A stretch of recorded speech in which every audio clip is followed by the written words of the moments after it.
Hello, chào bữa lên một tỏi yam cô yam phát và nay con tiền hình dạng nó một tỏi bữa làm dài mảng háng hăng một tỏi bữa con nó bên tức chân nhiều miêu ta ăn cho tài dân tỏi chẳng nhật tỏi chẳng nhân ý siêu miêu miêu tan khai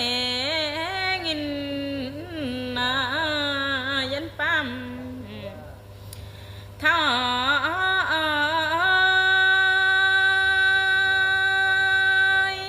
nhân hàng ý siêu miêu miêu tan khai tài dân tỏi lối giật tỏi lô nhân ta miêu xuân trăng hàng trang nhân mãi cả quên pin nhé chẳng siêu miêu tan chun chẳng hàng miêu tan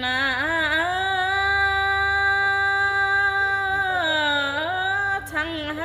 tai dân pa thơ nhân hàng chun chẳng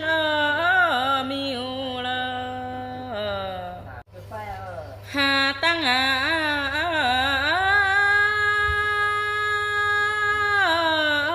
tiếng nhân phía chân khi là hà tăng chính nhân nhân cho vào phải nhân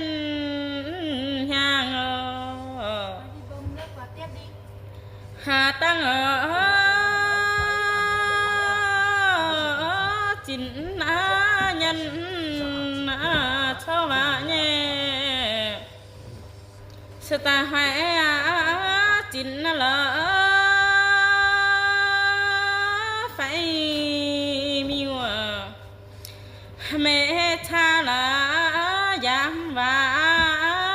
giảm dâm công là phải miêu mẹ cha là sống mai dâm công chính là thiên trang chân phi ngờ chú dĩa phải miêu xiên